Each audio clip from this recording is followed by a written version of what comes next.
The following episode of the Comics and Crypto podcast is for informational purposes only, and anything expressed by the hosts or their guests is solely their opinion.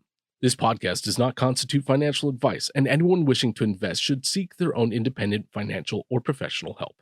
Have fun and enjoy the show. Hi, I'm Sean O'Hare, and I know comics. Hi, I'm Spencer Vogel, and I know crypto.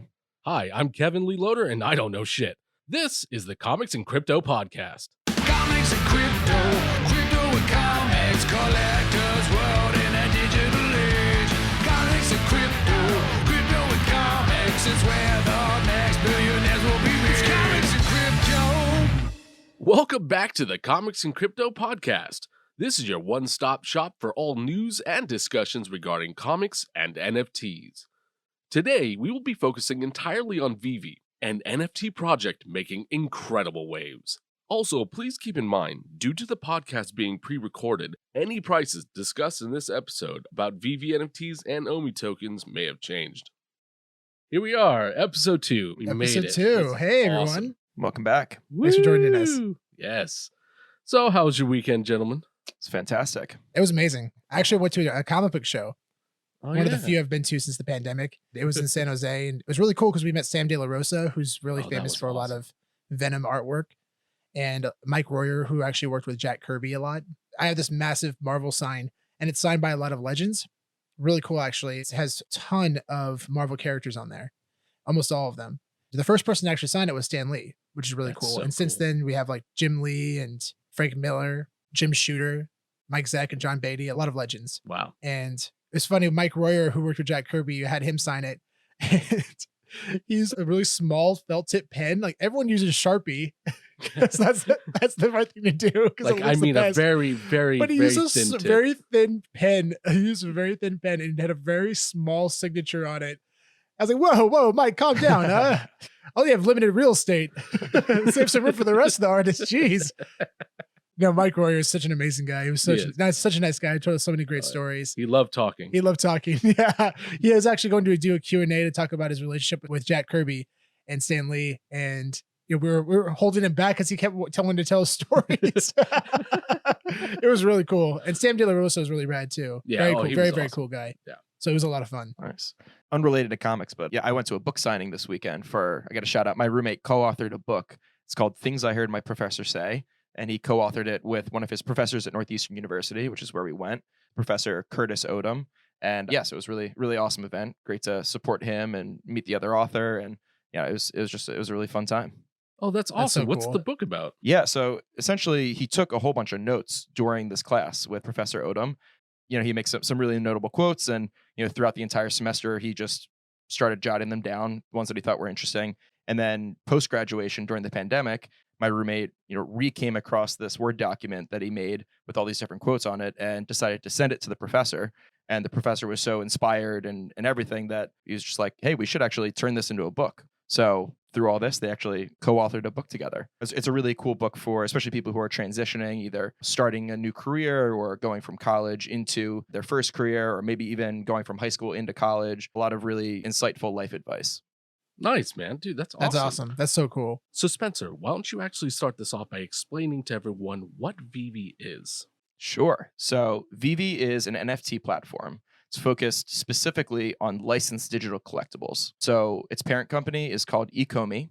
ECOMI was started in 2018, and they didn't release the VeVe app, though, until December of 2020, so a little bit more recently. VeVe is a mobile app. It's on both iPhone and Android, and it allows users to buy, sell, and trade VeVe NFTs. The new app, it features a digital storefront for initial drops. It has a secondary marketplace. It has a social feed for interacting with other users, and it has this novel augmented reality showroom in order to display your collection, which I think is one of the most unique aspects of the app. You actually get to view your NFTs in a way that's really interesting. You can show them off. It allows the community to get a little bit more involved. So the company has over 100 different licensed brands that it works with. So some of these include Universal, Warner Brothers, DC Comics, Adult Swim, Mattel, Toy Tokyo, Tokidoki, Mondo, indie artists like Jermaine Rogers, John English, and Frank Kozik. And most recently, they added Marvel Comics, which is something that we are extremely, extremely excited for. Yes. Correction, that's Ron English. Sorry, Sean, what'd you say there? So Ron English, not John English. Ron English. I think that's what I said. We'll cut that out if I was wrong. So most of the time, the NFTs that are released on the VeVe platform are the first of their kind from their companies. So they are essentially first appearances. So whether it's a Givenchy first appearance or a Marvel Comics first appearance, many times, whether it's a brand or a collectible company, a lot of times the first appearances for these in, NFT form has happened on the VeVe app. So this is one of the best places in order to find new NFTs and, find NFTs before they get really, really big. Yeah, what's really special about this right now is a lot of collectors are on this platform and we're getting first ever drops of these companies. And it's a bit of an overload right now. So people don't really understand how special and significant this is. Especially if, like what Spencer mentioned, for Givenchy, that's a massive company. I'm not sure if people are familiar with that company, but it's a massive upcoming brand, very similar to Louis Vuitton and Gucci. If people aren't aware of this, when Elon Musk was hosting SNL, he was wearing a Givenchy suit. Gotcha. That shows how significant this brand is. And people are kind of sleeping on it. Yeah. People are kind of sleeping on it overall. I mean, it's a platform that has about 500,000 people right now. It's only growing. It's growing significantly. Yeah. Especially since this is like the beginning. Is it still technically in beta? The app is still in beta. Yeah, it's still in beta, which is crazy. More recently, one of the aspects of VeVe's NFTs that has been really exciting is that they've been making their NFTs way more interactive and animated. So for example, they did a drop with Ghostbusters with the Ghost Trap, and that NFT is actually interactive. Another one is Marvel, their initial Spider-Man release. That one, it has different positions that it moves. It can hang upside down, it can drop, it can make, action moves. It's really awesome. Yeah, that's actually something I'm really excited about. Yeah, it's exactly. The interactiveness of all this. Yeah, it's incredible. It's incredible. When the Ghost Trap launched and we're able to 3D scan your room and actually play with it in the living room. I mean, this is going to expand a whole new world. I mean, be able to play with a really valuable collectible. Oh yeah. And that's and as a huge Ghostbusters fan, that was amazing. Yeah, it's so fun. It's so much fun. Yeah. And just shows, it's just basically just scratching the surface of the potential where all this technology can go. Absolutely. Especially when we get AR goggles, or glasses, when you put those on and you can interact with your collectibles. I mean, I could see a future where you basically have an empty room and you pull your glasses on, and then boom, you have all these characters on the walls and running around. And that was that Ready Player One idea. That So like Ready Player One, getting into all that stuff. Yeah. When I first heard about this company, the reason why I got really excited about it was because I started noticing that the founder, David Yu, would follow certain people and companies that he was partnering with. Then the following day, I saw that he was following Marvel and Stan Lee Foundation and Alex Ross. And I thought to myself, are you kidding me? I mean, this company already has DC and Warner Brothers, but now they have Marvel? What? So I was fully convinced that this was going to happen. It was going to come to fruition. So this was back in April or March, and sure enough, it did. And that to me speaks volumes about the company because, as I mentioned before, DC and Marvel are rivals. Yeah. They're massive rivals, and they've been poaching artists off each other for years. And the fact that they could put their differences aside and understand the significance of the vision that this company has, that speaks volumes about VeVe and their leadership. It's a huge deal. Yeah. Huge deal. Whenever I look at investing in a company, I look at three things. Do I believe in the product, the leadership, and the partners? What kind of partners do they have? What kind of license and brands is this company working with? And VeVe checks off all the boxes. I mean, starting with their product, it's incredible. It's all one of a kind because they're all the first ever of their kind. And especially when now they're becoming more interactive. And then you look at the leadership. Like David Yu, the CEO, and Dan, the co-founder, and Reese, the communications manager, they're incredible guys. And they do so much for the community, which is something else I never really thought much about until recently, is that community is so important, the fan base. And they've established that on zero marketing. Yeah. Because people believe in the product so much. And additionally, you have this guy named Alfred Kahn, who is their head of licensing.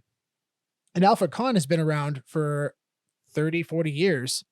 And he's been involved in some of the biggest brands ever, including he brought Pokemon into the United States. Wow. He obtained the license for Nintendo. And while he was traveling out in Japan, locking in that deal, he noticed kids were playing this game called Pocket Monsters out in Japan.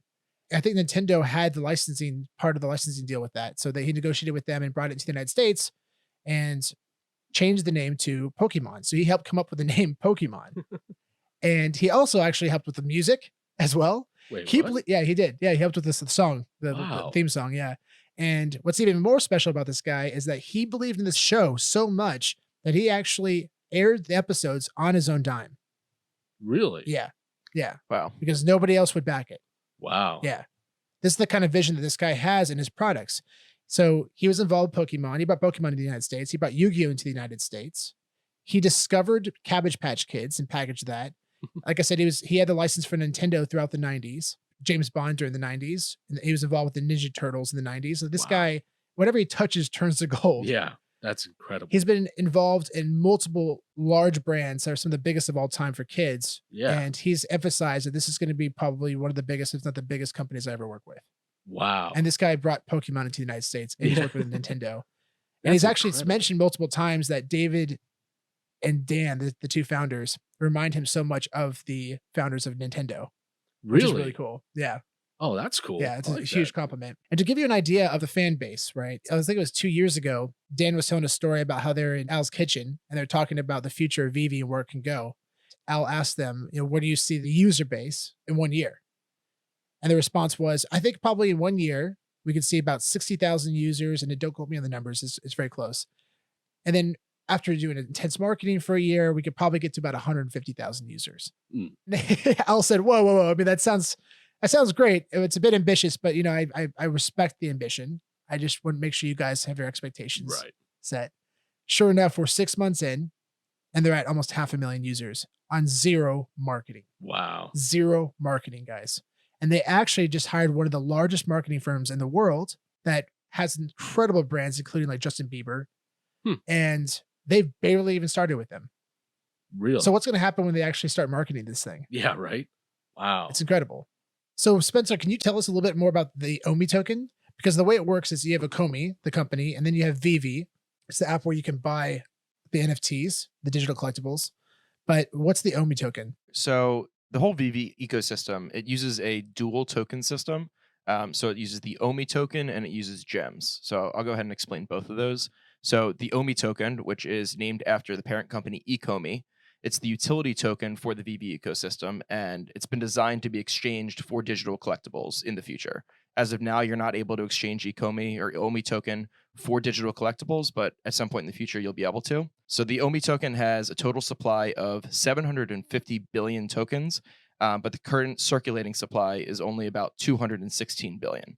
The current price as of this morning is $0.0032, or about 0.3 cents, giving OMI a market cap of just over $700 million. Since its inception in 2019, OMI has had a crazy increase in price, and currently it is up about 96,000% from its all-time low price, which is just an absolutely crazy run up in price. And despite that, OMI, it reached its all-time high price in March of 2021. I think it was March 19th. And its all-time high price was about 1.3 cents. So still pretty relatively low, but current prices, it is still down about 75% from its all-time high price. So there's still a lot of room for it to grow and a lot of room for people to make money on this token. Yeah, the OMI token, I could see it potentially reaching $1 in the next couple years. Yeah, I think there's really? Yeah, there's a lot of potential for the company itself and for the token. We'll get into it in a little bit, but due to the tokenomics and the fact that they do token burns and buybacks, the supply for the token will actually decrease over time. It'll become, it's a deflationary token. And due to that, I think it has potential to really increase in price. Wow. Yeah. Wow. So some other information about the OMI token. It's currently located on the blockchain called GoChain, which is a pretty unfamiliar blockchain, but there's plans to move to a new blockchain called Immutable X very, very soon. Immutable X is a layer 2 scaling solution on the Ethereum blockchain. It will have extremely low fees, allowing you to transact your collectibles at a very, very low price, which is way better than the Ethereum blockchain, which currently has extremely high fees. As of currently, you can purchase OMI on only 4 different exchanges. These exchanges are Bit4X, AscendX, Gate.io, and OKX. In my opinion, I think the fact that it's on so few exchanges and such obscure exchanges right now, I think this is huge for the potential for the token price. When it eventually and inevitably will get listed on really big exchanges like Binance, Coinbase, the price will absolutely explode because currently it's difficult to get the token, which means not as many people are buying this as probably should be. And because it's not on these major exchanges, it's not getting as much exposure. So not as many people know about it. So I think once it reaches these major exchanges, we're to see some pretty big increases in price on the ECOMI token. So only time to tell for when that's going to happen, but most likely we're not going to see any more exchange listings until after they do the token swap over to Immutable X. Yeah, to add on to that, it's a fucking nightmare trying to get this stuff. So you have to basically buy off Coinbase, and then you have to send your USDT or Ethereum, whatever you're going to buy, to Bit4X, and then you have to put it into your spot account, and then you have to buy. It's just like 5 steps. There's like 5 or 6 different steps to get it. It took me almost an hour to figure out how to buy it. Like imagine going into an Apple store and you find a product that you want to get, and then it takes you an hour to figure out how to buy it.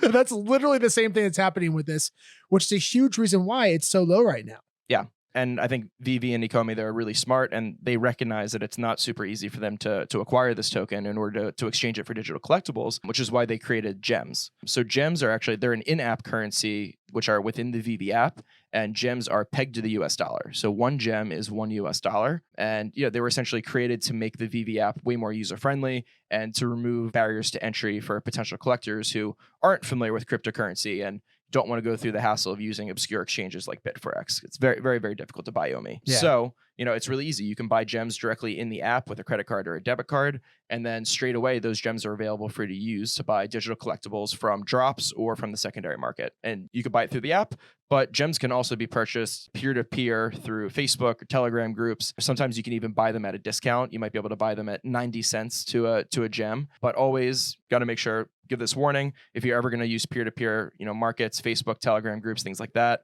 always make sure that you use a trusted escrow service because there are a lot of scammers out there and it is really easy to get your money taken. Yeah, big shout out to everyone at the VeVe Collectibles Facebook group page. If you talk to any of the moderators on that page, everyone is very, very, very trustworthy, 100%. So nice. Yeah, big shout out to everybody on that page. So yeah, what's really cool about this, it's a deflationary coin. And over time, as the coin is burned, the value goes up. So the more transactions that happen within the app or within the VeVeverse, this metaverse that's going to be created, we're essentially going to see hundreds, if not potentially thousands of transactions every day. I mean, just to give you some perspective, the Spider-Man drop from Marvel burned 1 billion tokens in one day. Wow. One day. 1 billion. 1 billion. Yeah, for perspective, Jesus. that is 0.13% of the total supply of ECOMI token that was burned in one day. One day. Wow. One day. So you can imagine when there's multiple drops happening a week with huge brands, and then they have a metaverse with hundreds, again, if not thousands of transactions happening simultaneously every day. It's only a matter of time before this coin really shoots up. Gotcha. And when you have big brands like DC and Warner Brothers, Universal and Marvel, it's inevitable that this thing's going to skyrocket. And there's still potentially 100, if not more, brands that they have yet released. They're not going to keep burning them till they're gone, right? Is there a point where they stop burning them, or? So I'm under the impression, Spencer, correct me if I'm wrong, but I'm under the impression as the coins are burned, the price will go up, therefore preventing the coins to be completely erased, right? So if there's a massive amount of coins being burned. Yeah, when they do the token burns, they calculate their burns using USD prices equivalent for the ECOMI tokens. So as the price of the token goes up, less and less will be burned over time. Yeah, exactly. So at one point, to prevent it from being actually completely burned, we could see a $20 token. Oh, okay. See what I'm saying? I see. Yeah. Oh, I get Yeah. you. So the fact that it could hit $1, it's very possible for that reason. They're kind of going all in on this VeVeverse, which is the metaverse, which is the future of where a lot of these digital collectibles are going, a lot of these companies are going. And if that is massively successful, which I anticipate it could be purely based on the licenses that they have. I mean, imagine this, a metaverse that has all these licenses and brands. I mean, you're essentially visiting Universal Studios in virtual reality. You have different parks and theme parks and areas that you can visit. I don't know if you ever saw Wreck-It Ralph 2, but it's very similar to that. When they went to Disney World or the Disney themed area in Wreck-It Ralph 2. Yeah. I mean, imagine doing something like that. You could do that because they have these licenses and they have these brands. Exactly. For sure. For our listeners, though, I think we should probably define what a metaverse is, as exciting as it is. Actually, that's a very good point. Spencer, why don't you explain to everyone what a metaverse is? Yeah, sure. So a metaverse is an immersive shared digital space. this digital space. It's accessible via either a computer, a smartphone, or a VR headset. So when you're thinking about this, I would think about the movie or the book Ready Player One, if you're familiar with that. But instead of the Oasis, which is the name of the metaverse, instead of the Oasis being controlled by a single entity or a single company, a blockchain-based metaverse uses decentralized tech to allow the metaverse to be governed by its users. So it makes it a little more democratic. Everybody who's involved in the metaverse actually owns a stake in it. So in the future, there will likely be multiple different metaverses. People will have their preference of metaverse based on different experiences available in each, where their friends hang out, where the games that they like to play exist, but there'll likely be interoperability between them. So you'll be able to transfer NFTs and gaming items between these different metaverses, and they won't be completely closed off. So a key feature of metaverses, though, is land ownership, where there's actually a land map, and the land map is split up into parcels, and each of those parcels are sold off as NFTs. And then owners of those NFTs and owners of that digital land can then build whatever experience they like on their land. So that's kind of, a basic explanation of what a metaverse is. Gotcha. And, it's really cool. There's a lot of large companies that are exploring the metaverse space, getting involved. A couple of big gaming companies like Atari and Roller Coaster Tycoon have purchased large estates in a metaverse called the Sandbox to build experiences for their players in the future. Recently, Adidas, they held an event within one of the metaverses called Decentraland, where attendees they received a free pair of Adidas NFT wearable sneakers for their avatar to wear. Oh, are you serious? Yeah. So Awesome. there's some really cool stuff going on in these metaverse spaces. And VeVe is actually building their own metaverse, which Sean mentioned before. It's called the VeVeverse. So yeah, that's something that we're very excited for the future of VeVe. I am so excited to buy their land. That's amazing.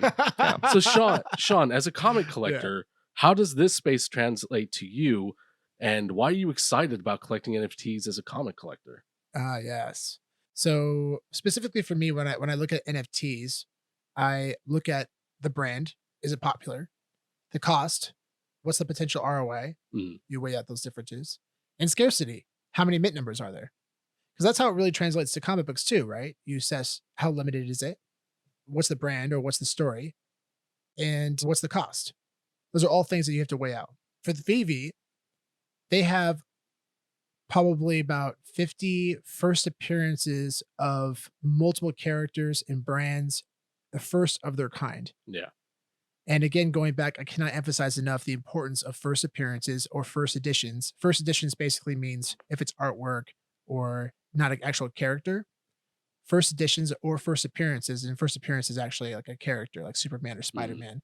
First appearances are king. That is so important. A good example of that, Marvel had their Mighties drop, and it was a first appearance of Captain America and Red Skull and Falcon and Winter Soldier and John Walker.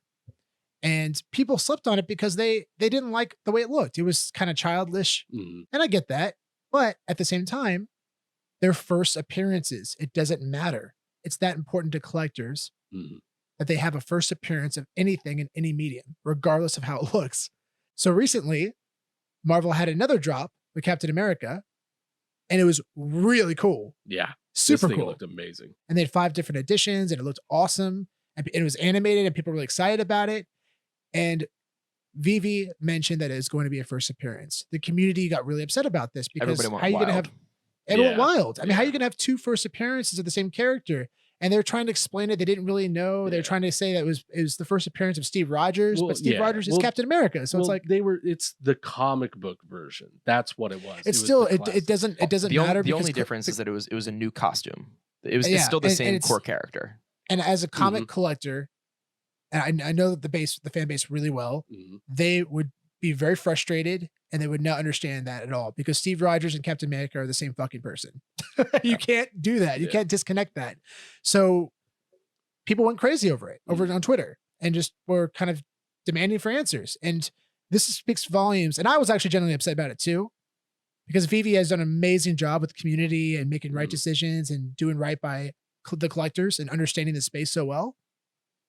I was very shocked by this, but later that night, the night before the drop, they sent a tweet out that said, "We are no longer going to give a first appearance to the new Captain America statues being dropped tomorrow." Yeah. And that literally turned those mighty characters to gold within hours. Yeah. Now you see the prices skyrocket of the mighties. And the Captain America statues, they did well. Yeah. They did well, but they didn't do as well Mhm. because they're not first appearances. And that proves my point. The rares didn't even sell out. Nope. Yeah. Are they yeah, the rares didn't even sell out. And that speaks volumes about first appearances. Don't sleep on first appearances, guys. Mhm. Again, just to really nail this message down, they gave Captain America Mighty a first appearance. That means all the other characters in that group are first appearances. Yep. That means all the Fantastic Four and the Mighties 2 are first appearances.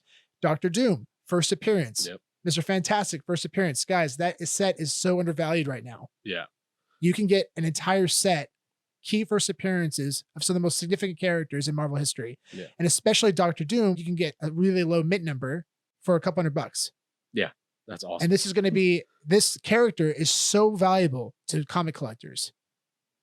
Fantastic Four number 5 is the first appearance of Doctor Doom. That comic sells for minimum thousands of dollars, bottom floor, super low graded, Wow. thousands and thousands of dollars. Don't sleep on this set. Yeah. They're all first appearances, guys. This story proves it. But most importantly, VeVe, hats off to you guys. Yep. They destroyed all the FUD immediately. Nip the FUD in the bud. But they nipped the FUD in the bud. Yes, they did. Because remember, Marvel also had to be involved in that say too. Yeah, definitely. So VeVe had to go to Marvel and be like, hey guys, guess what? We're not doing this anymore. We're going this way. That's a bold move. Yeah, and Yeah. also just shows the influence that VeVe has even over a massive brand like Marvel. That's what I loved about And that. then it also comes back full circle with how incredible they're attached to the community and how much Yep. they listen. And that's why this company is going to be so successful. And I personally believe this is going to be one of the most successful, if not the most successful NFT projects of all time. Yeah. For that specific reason. Yeah. Because they listen to the customers. Absolutely. They listen to the fan base. Yeah. And they make changes immediately. I've never seen a company make changes that swiftly. I've No, never seen a it's- company do that. Yeah. And it wasn't the first time they did it. No. And I think a couple months ago, they also like retroactively changed a couple characters to first appearances that weren't previously first appearances because the community, basically thought they should have been. Oh, really? Yeah. Yeah. Oh, wow. Yeah. Oh, that's awesome. I didn't Yeah. hear about that. Exactly. Dude, that's great. So going back to that was my beautiful long rant about that why was this good. company is That was amazing. great. But going back to collecting, first appearances are king. You got to cement that in your head.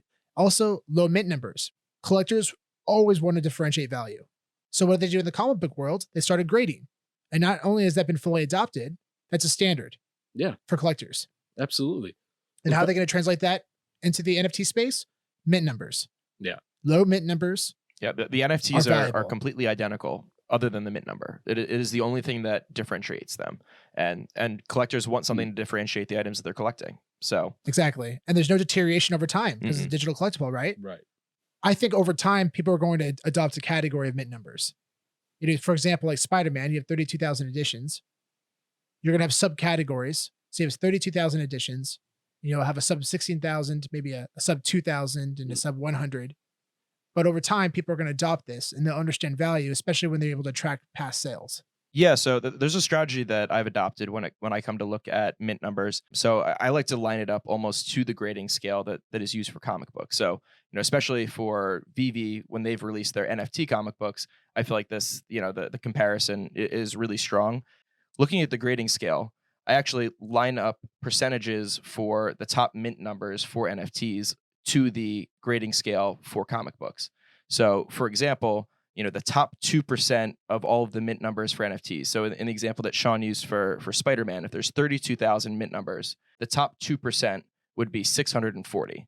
So, anything below mint number 640 would be considered the top 2% of that entire collection. And then you can then compare that to the grading scale. So, like a 9.8 on the grading scale for comic books is considered pretty much the best you can get, a 9.8 or greater. So when I'm looking for mint numbers, I try to buy things that are within those percentage bands. So for example, I'm thinking, what would a 9.8 of this comic book cost compared to this NFT? Do I think that there's value long-term compared to that? Or I might look at the top 5% or the top 10%. So, the top 10% of a specific NFT and the mint numbers could be the equivalent to a 9.0 graded book or higher. So then I look at what would a 9.0 book of the physical of this cost, and then compare that to where it's currently going in digital and where I think it could go comparing the two. Spencer, that is probably one of the coolest breakdowns. And Yeah. I have Not know if I fully adopted that philosophy, but I think that's something that could become a standard. Yeah. And Spencer literally created it himself. Yeah. No, that is one of the that's coolest things. amazing. And for comic book investors, they're going to understand that language so well. Yeah. Mhm. And I love that. Even I understood that. I would love to see an analytics platform similar to Go Collect for VeVe NFTs or for NFTs in general that actually say, you know, these are the floor prices for these mint numbers or these serial numbers. And actually, and it just shows, you know, a 9.0 and above the floor is this, and an 8.0 equivalent and above the floor is this, or sub 1000 or sub 500, kind of what Sean was talking in different tiers like that. Gotcha. I think that would be really valuable for the community to have. So just out of curiosity, which NFT do you guys feel is the most undervalued on this app right now? Pretty much all of them. So I think that a few of the DC comic first appearances are extremely undervalued right now, especially some of these older ones that were some of the first releases on VeVe. I don't think a lot of people are looking at these right now because they're focused on Marvel and all the drops that they've been doing recently, and that's kind of, you know, taking the floor, and that's where most of the hype has been. But just a few examples: Jim Lee Joker, first appearance of the Joker in digital format. You can get one right now for only $115. Brian Bolland Penguin, first appearance of the Penguin. You can get that for $192. And Bruce Timm Harley Quinn, first appearance of Harley Quinn, you can get that for $99. So you can get a first appearance for under $100. And because these are all very, very early releases on VeVe, the numbers, I think the serial numbers are all below 10,000 for each of them, and maybe even below 8,000. They're all very, very low mints. So compared to even the commons of these first appearances, compared to the newer releases that will come out for Marvel, are way more scarce. So I think there's huge value in these characters as first appearances and these NFTs as well. I think right now we're looking at Superman for sure. Superman, there's only 8,888. And when the time it came out, there was only about maybe 250,000 users, right? Yeah. So when that came out, it was very easy to get, and it was $50. And since then, I think the highest it's been is probably around $700, maybe $800, and it's dipped back down to about $250. But we're talking about Superman. Yeah. There's only one edition of him. It completes a set as well. And it completes a set. Nice. And he is the most recognized superhero in the world. Yeah. His symbol is the most recognized symbol in the world. Huge. You get it for $250. Nice. What do you think when this comes out the market, which is inevitable? Yeah. What's it going to go for? And millions of people are going to want it. And especially the lower mint numbers. Oh, yeah. Todd McFarlane Batman, another one. Same thing. Yeah. It's Batman. And there's only 7,500 of them. And on top of it, it's commissioned by an artist named Todd McFarlane, who's one of the most recognized artists of all time. Yeah. Creator of Spawn. Creative which I Spawn. love. Yeah. Love And he that. did a lot of the artwork in the late 80s and early 90s for Spider-Man. Yeah. Apparently, it was the first ever minted NFT by VeVe. So VeVe takes off as we all are planning it will. That is also going to be massive historical value for the Todd McFarlane Batman. In addition, it's also the first appearance of Batman. And Exactly. it is also So that is a first and that's- appearance. and it is Gotcha. also the first ever DC Comics released as a comic book as well. Oh, wow. Or- Oh, nice. So Nice the catch. first as an NFT. appearance. I actually didn't know that. That's Wow. that's So huge. first Wow. appearance, first DC, Yeah. and it's the first minted? And it's Todd McFarlane. Wait, what? Yeah, you have all that in one. It's crazy. Wow. It's crazy. And it's I'm going again to go buy one. Yeah. Right Go get it. Go get now. But again, I still don't think that's the most undervalued, which is crazy. Yeah, right? Probably the most undervalued set on this entire platform is the Spider-Man by far. And not just VeVe, but the entire internet. Wow. I mean, we're looking at the first ever Marvel drop combined with the first appearance of Spider-Man, the most famous character in the world today. There was an incredible chart. It showed which character was most popular in the country. And so the entire map was a breakdown of DC and Marvel characters, right? And it showed who was first, second, third, fourth, fifth. First place was Spider-Man. Wow. With, I believe, about 64 or 65 countries. Second place was Wonder Woman with 10 or 11. Wow. It was a low teen. Wow. That shows how popular Spider-Man is. Also, the new trailer was released recently. That broke the record for the most viewed trailer of all time. It beat Endgame. It beat Endgame, guys. Do you understand how crazy that is? It beat fucking Endgame. That is insane. That shows how popular this character is, right? So we're looking at the first ever Marvel drop combined with the first appearance of Spider-Man, and you can get a common for under what was sold for in retail value. Yeah. It's a no-brainer. Yeah. It's a no-brainer, guys. Yeah. And especially we're looking at the secret rare. There's only 999 of them in existence. Mm-hmm. Millions of people are going to want this when it comes yeah. off the market. I mean, think of it this way, right? So we're looking at CryptoPunks. CryptoPunks is one of the original OGs. It's one of the first NFT projects. Just a few weeks ago, maybe last month, the bottom floor price for a CryptoPunk was around $40,000. And they've sold, based on rarity, up to $11 million. What do you think people are going to pay for the first ever Marvel licensed NFT combined with the first appearance of Spider-Man? Yeah. People are paying thousands of dollars for comic books. People are paying millions of dollars for comic books. Mm-hmm. There's 10,000 CryptoPunks and only 999 of the secret rare Spider-Man. Exactly. And there's only 999 secret rare Spider-Man. And it's animated. And it's animated. Animated and also augmented reality. Yeah, and AR. Yeah. I mean, we're looking at an historical NFT combined with massive pop culture popularity. That's amazing. It's a no-brainer. Yeah, that is. And that's why I personally believe that it's not just the most undervalued NFT on VeVe, but possibly the entire internet.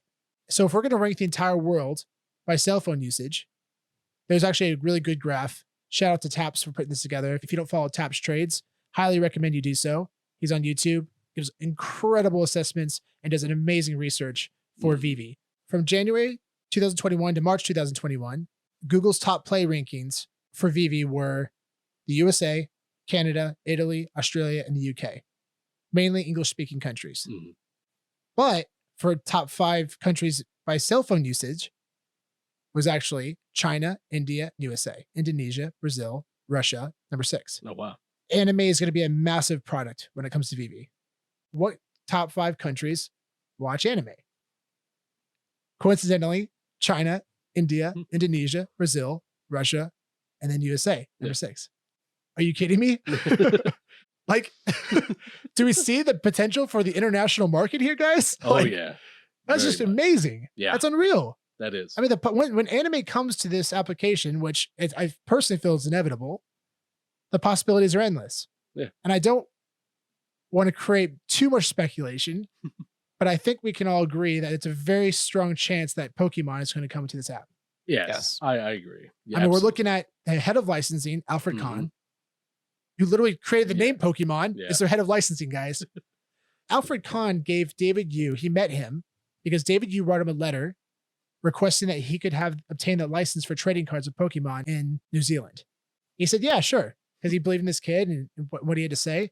He didn't know how old he was. He was a teenager. Really? He gave David Yu the license. He was in his late teens, according to Al Kahn. Mm-hmm. In a recent interview Wow. he did a recent interview with VeVe. And he talked about this.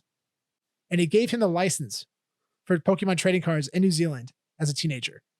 That shows the kind of brilliance that David Yu has. Wow. It's exciting. That is exciting. It's exciting, man. Wow. So you have 2 guys who are connected to Pokemon. But wait, there's more. Jeremy Padawar, who's a partner at Wicked Cool Toys, apparently has the license for Pokemon toys and plushies. And guess what? What? He's a massive investor in Omi. Oh, God. A massive Well. investor in Omi. He's also on the board of Eternity, which I fully pumped about. Oh, really? But he consistently tweets about it. And he says, I don't invest in meme coins. I don't invest in unlicensed NFTs, but I'm a massive investor in Omi and I'm on the board of Eternity because those companies have massive brands. Wow. And Wow. that speaks volumes. Yeah, that does. That's huge.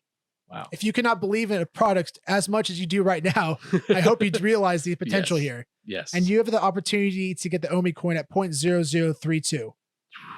Are you fucking kidding me? Yeah. That's unreal. Even I can see the value in all this. Yeah. Even I understand. Like, Yeah. they're doing everything, the first of everything. They got the biggest brands. They got all this stuff. And it's still beta and in the early stages. And they've still And done it's zero typical- marketing.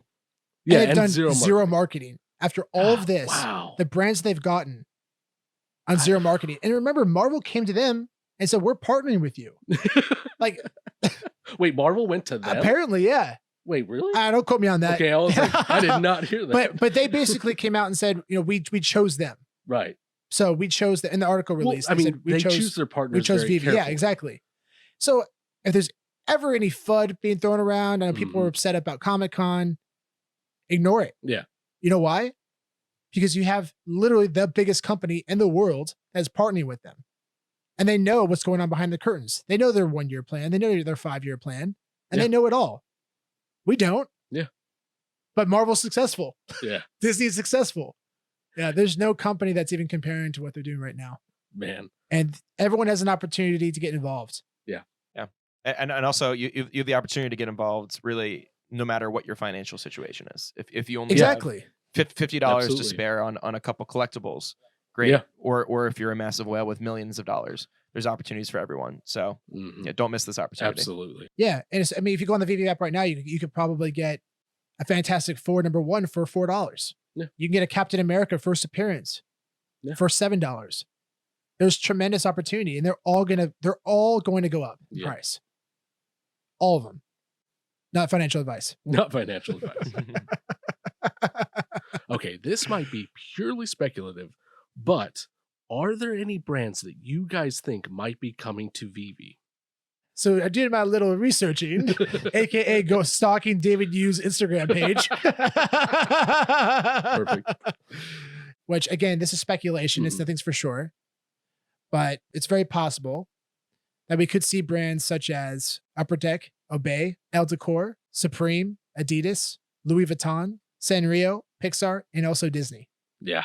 Then you have popular figures like Will Smith, Justin Bieber, Kevin Hart, Kendall Jenner, Mark Wahlberg, Jeff Bezos. I don't know what the fuck he's going to do. Musicians such as Martin Garrix, Steve Aoki, and Elton John. And they have a lot of incredible artists too, like KAWS, for example. Oh, yeah. I'm not sure if you all know this, but David Yu is a massive fan. And there's a video of him getting a KAWS statue and waited almost 45 minutes in line to get it. Yeah. It's awesome. And it's really cool. This is the CEO of an almost $1 billion company, and he's getting in line and waiting to get little toys in a box. Exactly. Yeah. Like I had never heard about KAWS till recently, and wow, this guy's huge. And if you still aren't really sure about KAWS or who he is or what he represents or the massive popularity that this guy has worldwide, I strongly suggest that you check out a video done by GAMMAVERSE. Shout out to GAMMAVERSE. He did a video breaking down who KAWS is and why it's coming to VeVe, and it's absolutely incredible. But you definitely need to watch it because you'll get fucking pumped. Because I'm just thinking about the day when that happens. I'm gonna go buy a bunch of devices and just have I'm gonna use my toes to try to get the drop. 12 phones. I'm gonna use every toe and every finger on different devices. Should try to get as many KAWS as I can because that is going to be absolutely incredible when that drops. Yeah, that is probably going to be the most. Yeah, I mean, the sky's the limit for that. Yeah, that's the first edition of KAWS NFT digital collectibles, and it's definitely a formula that he represents and that he'd be excited to get involved with. So it's not a matter of if, it's just when, in my opinion. Yeah. But you also, at the same time, what's interesting is you see like Mr. Brainwash is on there. And also he added Banksy on there. And I don't know, again, I would be very surprised if Banksy. Right. I would be too. If Banksy, that's not the brand Banksy represents. Yeah. So I think that's more of a fan connection there. But Mr. Brainwash, I can see that. Totally. But KAWS, especially KAWS. Oh my gosh. Yeah. Absolutely. And Sean, you mentioned to me the other day that we're looking at potentially Nintendo as well. You saw a Mario little Easter egg on one of the posts. What's really special about VeVe is that they've laid out a lot of breadcrumbs and clues along the way. People overlooked it at first and didn't really think much about it, but VeVe is very intentional with everything that they do. Even down to adding people on Instagram. Yeah. That's very intentional. They're leaving breadcrumbs and it's so fun. So back in March, there was an article that was released on Medium introducing VeVe. And it showcased some of the applications and it showed mock-ups of what the app was going to look like. On one of the photos, you'll see like DC and a lot of the DC characters in the center. And then on the bottom left, you'll see Powerpuff Girls. Like a lot of the brands already confirmed. They're probably already on the app. But then in the top right corner, you see an image that says brands. And you look closely. And then I looked closelier. and it was the Incredible Hulk. Yeah. On the Marvel logo. Yeah. Very discreet, but it was the Incredible Hulk. It wasn't, nobody realized it until they said, oh, we have Marvel. people look back and are like, holy shit, they were trying to tell us they told have us Marvel. about this Yeah. months ago. Yeah. Yeah. And actually, what's cool is Dan, the co-founder, actually came out recently and said, yeah, we've been in negotiations, like finalizing negotiations with Marvel for about a year and a half. Wow. A year and a half. That's crazy. So they had him probably a year before this article was released. Wow. And they were just hinting at it. Yeah. And it was very intentional. Because at the time you're thinking, oh, it's just a mock-up photo, Mhm. just a show. No, you can't do that. When you're releasing an article and Yeah. you're showing brands that you have, you can't put them on your platform, No. even on an image that's being marketed, right? No. But it gets even better. You scroll down, and you look to the right, and you see like a little sliver of an image. And only until recently, so Cavell Anderson did a video on this, and shout out to Cavell. There's a little sliver, and someone found an image, the exact image. It's Lightning McQueen from Pixar. There we go. So basically, they're trying to say we have Pixar, and if they have Pixar, they have Disney, and if they have Disney, guys, what are we doing here? Yeah. Yeah. Like all in, Yeah. all in. I mean, this Disney, they're giving them their Disney characters, they're giving them their Pixar characters, they're giving them Marvel characters, Star Wars. Yep. and Yeah. you know, Star Oh, Wars is can't coming. wait. You know, Indiana Jones is probably going to come too. Oh man, that's so cool. It's Oh, I can't and wait on for top of that, but wait, there's more. that. Another video that was done recently, and again, I think Cavell Anderson posted this, so shout out to Cavell for posting this video. If you look at the Toy Tokyo homepage, take a screenshot, and you zoom in on the image of Toy Tokyo, you'll see characters in the background. But if you look far away, you can't see them. But if you take a screenshot and you zoom in, you can clearly see Mickey Mouse and Mario. Wow. And guess who had the license for Nintendo throughout the 90s? Alfred Kahn, Yep. the head of licensing for VeVe. Need I say more? No. No, that's good. I think they're being very intentional, guys. I think so. I don't want to create too much intense speculation, but I am pumped. Yeah. I you think should be these too. I think this is gonna happen. I think so too. It's Yeah. it's too laid out. Exactly. You have these guys who are involved with these companies Yeah. that help start their careers, Pokemon and Nintendo, specifically Alfred Kahn. Here we go. That's amazing. You know what I say to that? Fuck the moon. Let's go to Mars. All right. Thank you all for tuning in to the second episode of the Comics and Crypto podcast. Please make sure to like and subscribe to our page and follow us on Instagram and Twitter at Comics and Crypto. Next week, we will be introducing some new segments to our show, as well as continuing a discussion on the difference between a first appearance in a collectible NFT versus a comic NFT. And just like the man said, fuck the moon, let's go to Mars. Music is by NineFinger. Make sure to check out their music at NineFinger.com. And you can follow them on Instagram at NineFinger999. Be sure to check them out and send them some love.